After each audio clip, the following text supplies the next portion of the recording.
Radio Claret América presenta Sediento de ti, la palabra, fuente de vida, con el sacerdote misionero claretiano Tony Díaz. Reflexiones diarias del Evangelio. Aquí iniciamos. Bienvenidos, hermanos, a nuestras reflexiones.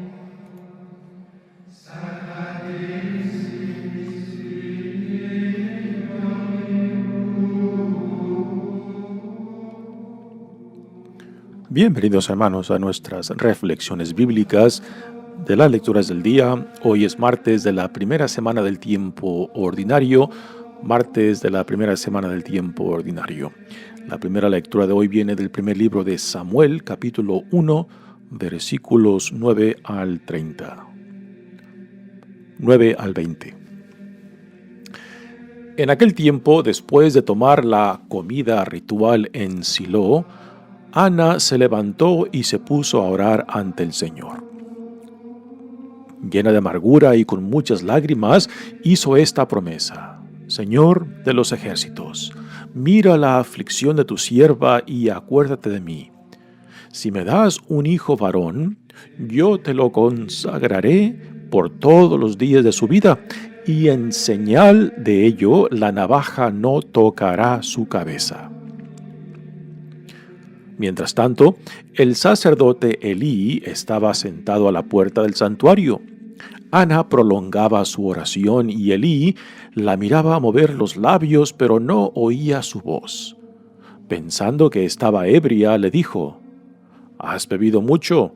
Sal de la presencia del Señor hasta que se te pase.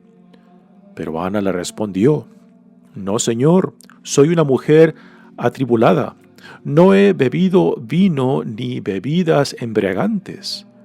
Estaba desahogando mi alma ante el Señor. No pienses que tu sierva es una mujer desvergonzada, pues he estado hablando, movida por mi dolor y por mi pena. Entonces le dijo Elí: Vete en paz, y que el Dios de Israel te conceda lo que le has pedido.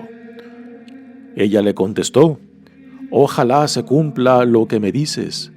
La mujer salió del templo, fue a donde estaba su marido, y comió y bebió con él. Su rostro no era ya el mismo de antes. A la mañana siguiente se levantaron temprano y después de adorar al Señor, regresaron a su casa en Ramá. Elcaná tuvo relaciones conyugales con su esposa Ana, y el Señor se acordó de ella y de su oración. Ana concibió, dio a luz un hijo y le puso por nombre Samuel, diciendo: Al Señor se lo pedí. Palabra de Dios. El salmo responsorial viene del primer libro de Samuel y el responsorio es: Mi corazón se alegra en Dios, mi Salvador. Mi corazón se alegra en Dios, mi Salvador. Mi corazón se alegra en el Señor. En Dios me siento yo fuerte y seguro. Ya puedo responder a mis contrarios, pues eres tú, Señor, el que me ayuda. El arco de los fuertes se ha quebrado, los débiles se ven de fuerzas llenos. Se ponen a servir por un mendrugo los antes satisfechos, y sin tener que trabajar, pueden saciar su hambre los hambrientos. 7 veces da a luz la que era estéril, y la fecunda ya dejó de serlo. Da el Señor muerte y vida, deja morir y salva de la tumba. Él es quien empobrece y enriquece, quien abate y encumbra. Él levanta del polvo al humillado, al oprimido saca de su oprobio, para hacerlo sentar entre los príncipes en un trono glorioso. Mi corazón se alegra en Dios, mi Salvador. El Evangelio de hoy viene de Marcos, capítulo 1, versículos 21 al 28. En aquel tiempo se hallaba Jesús en Cafarnaúm, y el sábado fue a la sinagoga y se puso a enseñar. Los oyentes quedaron asombrados de sus palabras, pues enseñaba como quien tiene autoridad y no como los escribas. Había en la sinagoga un hombre poseído por un espíritu inmundo, que se puso a gritar: ¿Qué quieres tú con nosotros, Jesús de Nazaret? ¿Has venido a acabar con nosotros? Ya sé quién eres, el Santo de Dios. Jesús le ordenó: cállate y sal de él. El espíritu inmundo, sacudiendo al hombre con violencia y dando un alarido, salió de él. Todos quedaron estupefactos y se preguntaban: ¿qué es esto? ¿Qué nueva doctrina es esta? Este hombre tiene autoridad para mandar hasta a los espíritus inmundos, y lo obedecen. Y muy pronto se extendió su fama por toda Galilea. Palabra del Señor. Muy bien, damos comienzo a nuestra reflexión de las lecturas de hoy. Continuamos leyendo del primer libro de Samuel. Ayer, en la primera lectura, nos enteramos cuál era la situación de Ana, esposa de Elcaná, quien Dios no le había concedido hijos. Y ahora, Elcaná, junto con su familia, se encuentra en Silo, en el templo del Señor. Y ahí es donde ahora, en esta lectura, tenemos a Ana ante el Señor. Y ahí se está desahogando, expresando su dolor por no ser madre y pidiéndole a Dios que le conceda tener un hijo. Y no simplemente pide ser madre, sino que le pide un hijo, porque los niños varones, pues eran preferidos a mujeres. Y aquí tenemos pues parte de lo que en muchas culturas aún tristemente pues vemos, ¿no?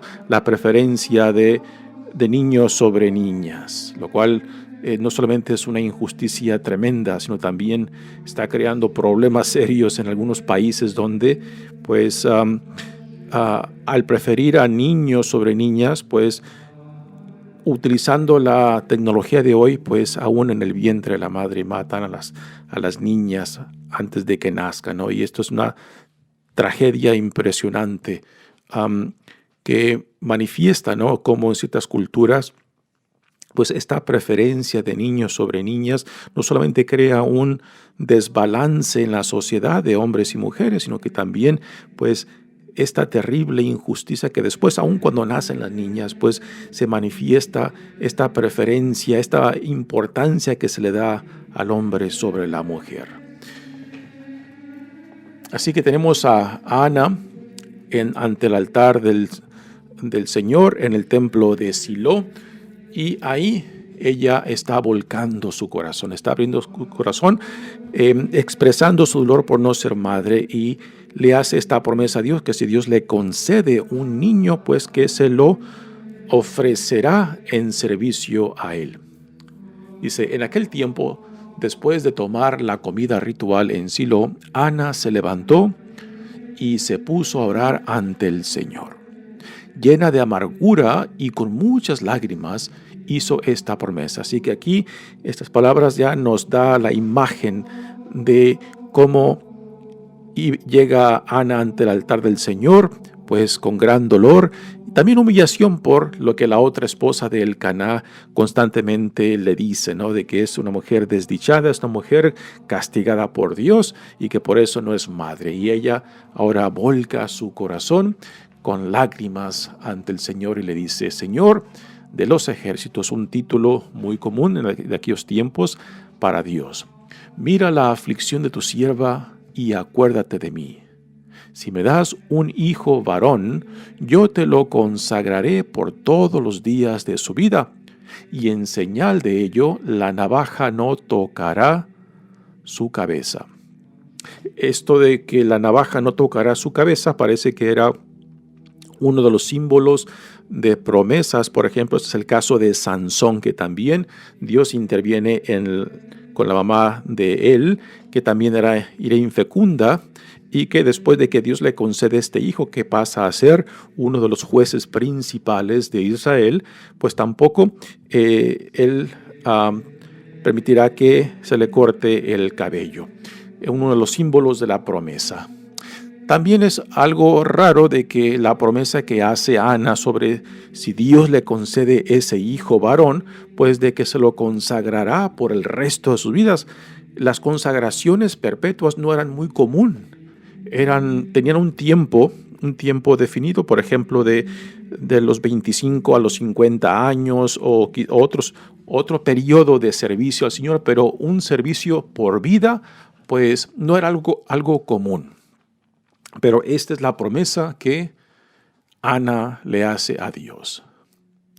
Y ahora, esta primera lectura nos describe lo que sucede después cuando Elí, que es el sacerdote que atiende el templo en Silo, pues ve a Ana orando y ve que sus labios se mueven, pero no escucha ningún sonido.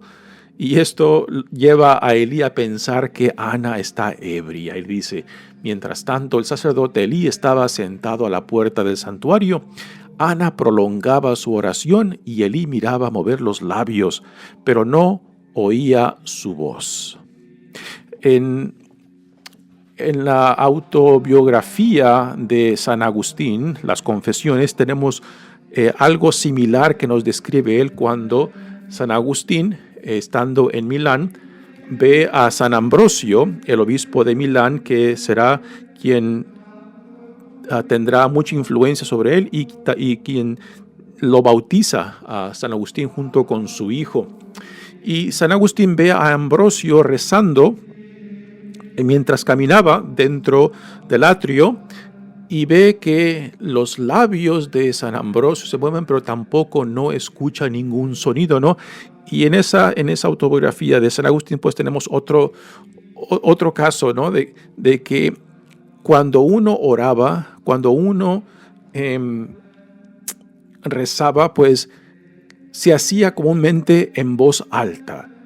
Orar en silencio no era algo común. Así que este es el caso que nos describe esta primera lectura como la anécdota que también San Agustín nos cuenta en su autobiografía de las Confesiones.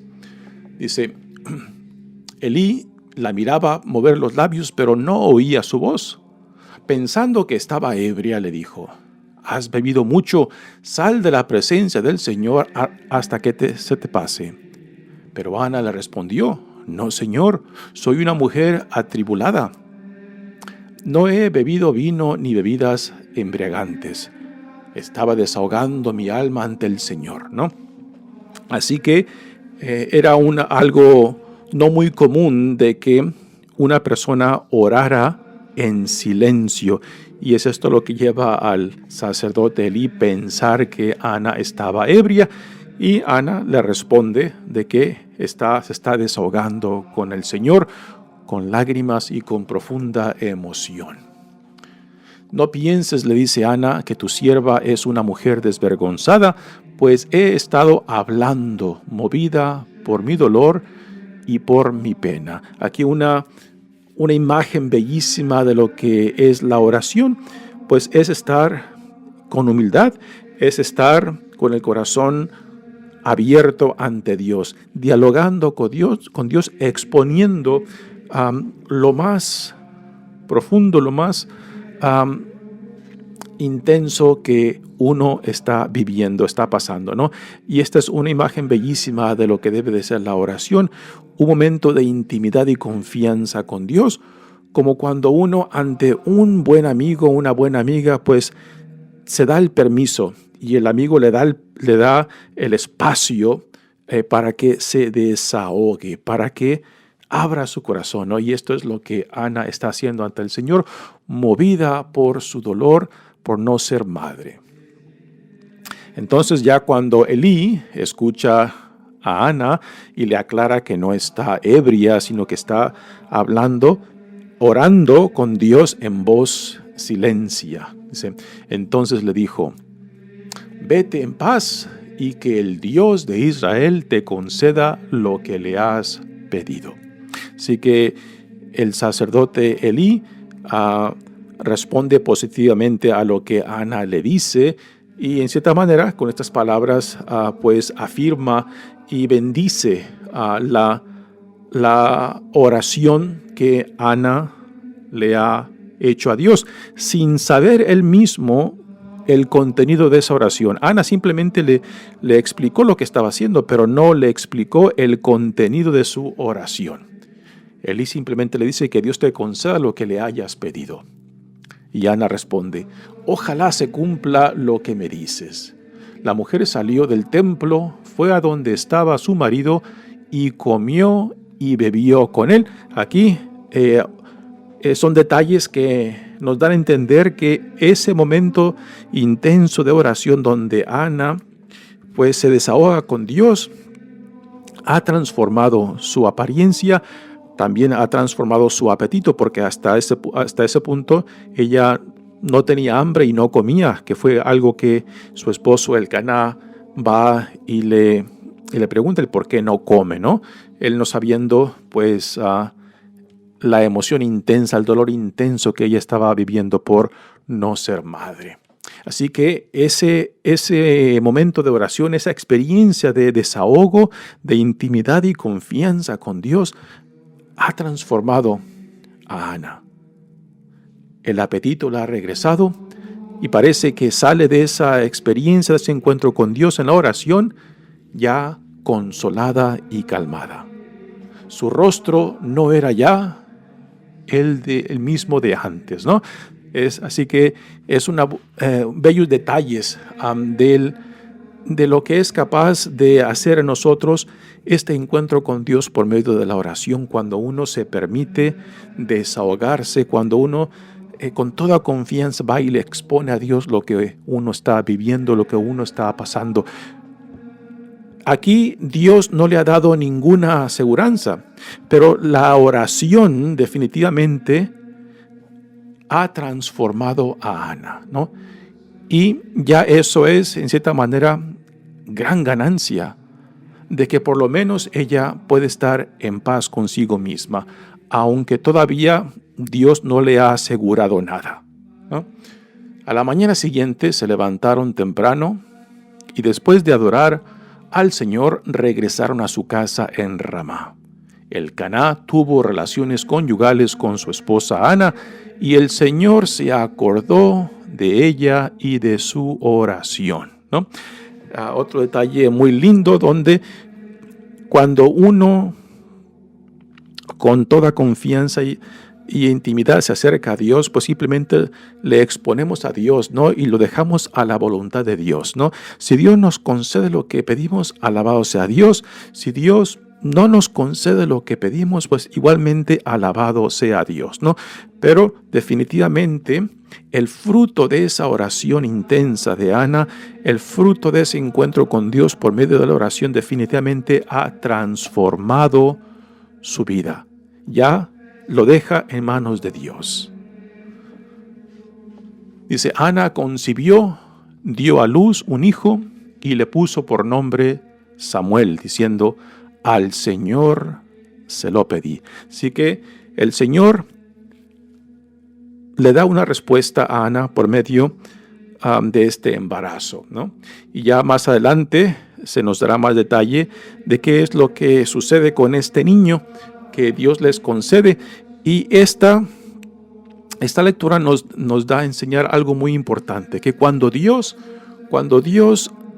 viene a nosotros, la gracia que Dios derrama sobre nosotros nunca es solamente para nosotros, ¿no? Pues esta intervención de Dios en esta mujer infecunda, Ana, pues no solamente le sanará su vergüenza social por ser infecunda, no solamente le dará la alegría de ser madre, sino que también esa gracia de Dios es para ella y que por medio de ella otros llegan a beneficiarse.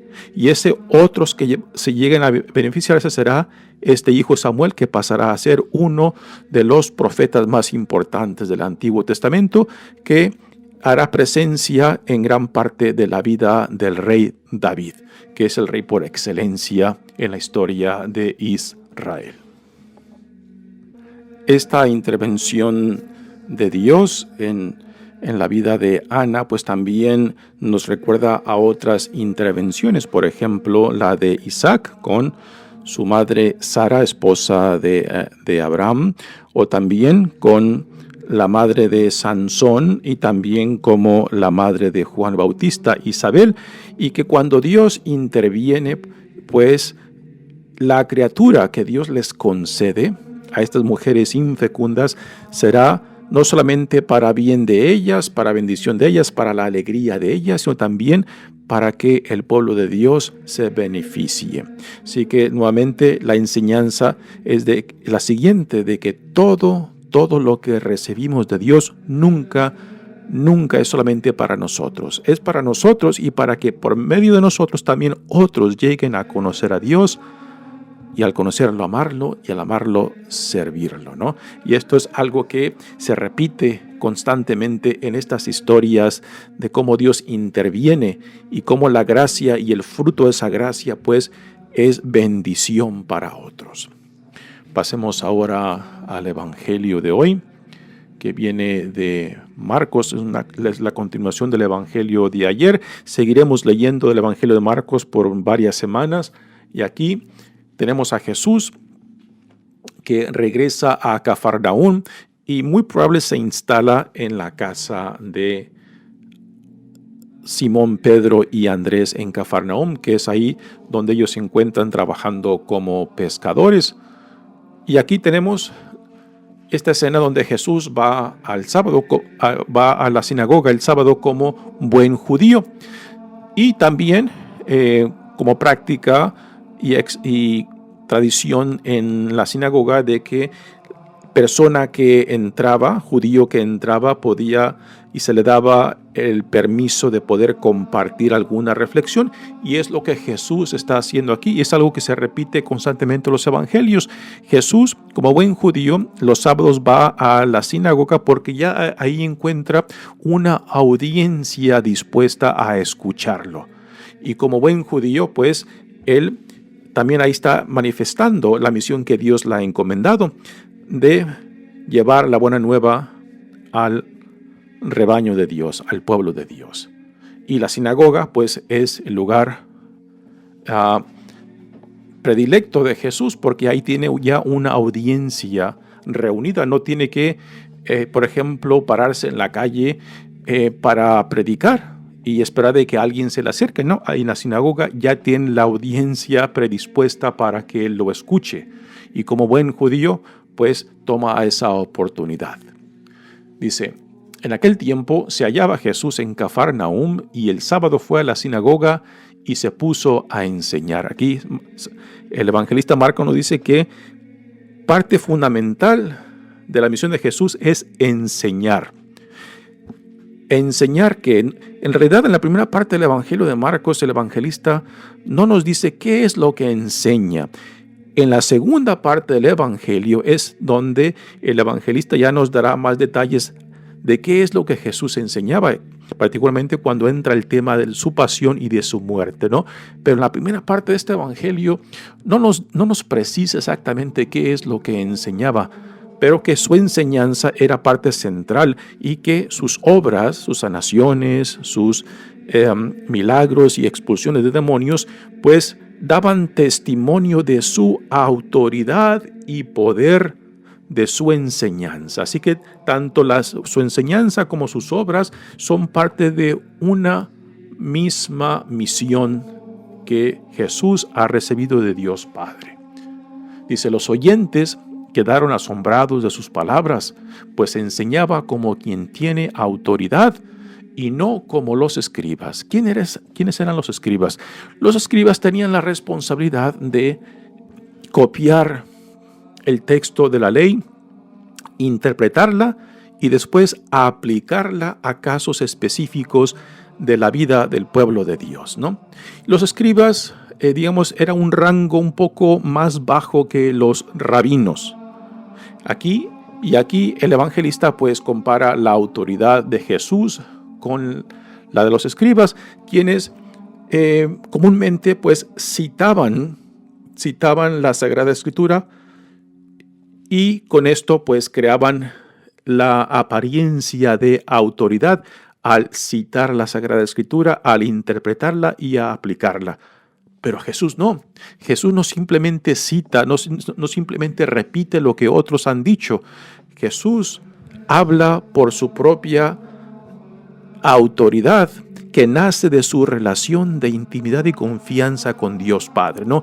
Y esto es algo muy diferente. Yo creo que la mayoría de nosotros hemos tenido ese tipo de experiencias cuando escuchamos a alguien que habla con este sentido de autoridad y se le nota en la forma que habla, en la forma que se expresa, se nota también en el carisma personal de cómo su persona, su apariencia, su voz, todo expresa en ese sentido que otros no tienen cuando simplemente citan a algún texto o citan alguna autoridad. Jesús habla de su propia experiencia, habla desde su encuentro con Dios Padre, y esto es lo que le da la autoridad. Habla de una relación de intimidad y confianza y no simplemente está repitiendo lo que otros han dicho, ¿no? Y repito, yo creo que la mayoría de nosotros nos hemos topado con ese tipo de experiencia cuando palpamos, discernimos de que a quien estamos escuchando hay algo diferente, hay algo fresco, hay algo distinto, a diferencia de otros que simplemente repiten lo que otros han dicho. Así que para mí esto parece que es la reacción de la gente cuando escuchan a Jesús en la sinagoga. Dice, y ahora se nos relata, pues, dentro de este ambiente de la sinagoga, un encuentro de Jesús con alguien que está poseído de un espíritu inmundo. Dice, había en la sinagoga un hombre poseído por un espíritu inmundo, que se puso a gritar, ¿qué quieres tú con nosotros, Jesús de Nazaret? ¿Has venido a acabar con nosotros? Ya sé quién eres, el Santo de Dios. Uno de los temas centrales del evangelista Marcos en la primera parte de este evangelio es la identidad de Jesús. ¿Quién es Jesús? ¿De dónde viene su autoridad? ¿De dónde le viene su poder? ¿No? Y es interesante que son los poseídos los que identifican quién es Él. Es Jesús de Nazaret y también dice es el Santo de Dios. En el Antiguo Testamento este título, el Santo de Dios, se le aplica a varios profetas, a varios representantes de Dios dentro de la comunidad de Israel. Y aquí el evangelista Marcos se lo aplica a Dios por medio de esta intervención de este hombre poseído por un espíritu inmundo. También encontramos en los evangelios que aquellos que reconocen a Jesús, su autoridad y relación con Dios Padre, son la gente sencilla. Es la gente que no cuenta para nada en el mundo, pero son los que se dan cuenta de que en este hombre, Jesús el Nazareno, hay algo diferente. Hay algo fresco, hay algo que no ven en otros líderes de su comunidad religiosa.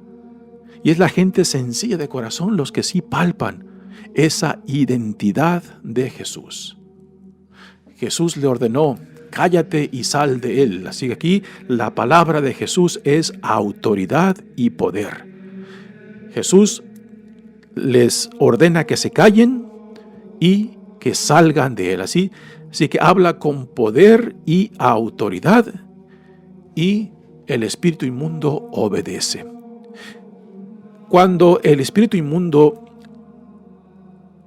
identifica a Jesús como Jesús de Nazaret y como el Santo de Dios, pues aquí también al llamarlo por su nombre también está afirmando este espíritu inmundo de quién es Jesús y que es superior a él, ¿no? Y esta sanación y esta expulsión de este demonio, de este espíritu inmundo, pues afirma de que lo que Jesús viene enseñando, particularmente en torno al tema del reino de Dios, ahora en esta expulsión de este espíritu inmundo, está afirmando, está certificando que el reino de Dios, el reinado de Dios más propio, ya está presente y se impone sobre lo que podamos calificar como el demonio o todo aquello que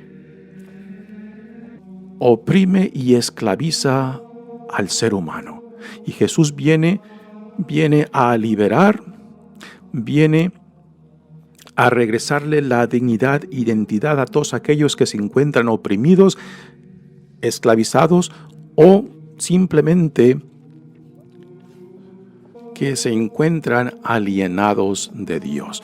Y Jesús viene a sanar esto, viene a reconciliarnos, viene a regresarnos a la casa del Padre, a la relación de intimidad y confianza con Dios Padre, ¿no? Y todo esto es parte de la misión de Jesucristo, es parte que incluye tanto la enseñanza como sus obras que incluyen las sanaciones, milagros y expulsiones de demonios. Todo es parte de la misión de Jesús, pero es la enseñanza en lo cual el evangelista Marcos se enfoca, y las obras están ahí como testigos o testimonio de que lo que Jesús viene enseñando es verdad, porque las obras, las sanaciones, los milagros, las expulsiones de demonios y espíritus inmundos certifican que el poderío, que el reinado de Dios ya está presente.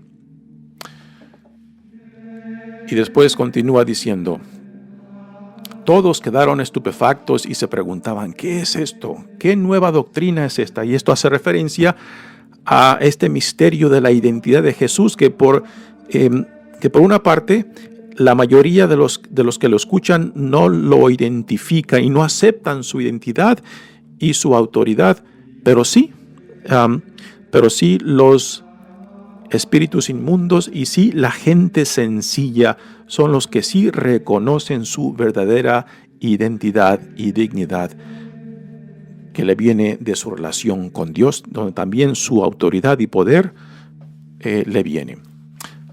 Mi nombre es Padre Tony Díaz, misionero claretiano. Que Dios los bendiga. Radio Claret América presentó Sediento de ti, la palabra. Fuente de vida. Sus comentarios son importantes. Contáctenos en radioclaretamerica@gmail.com.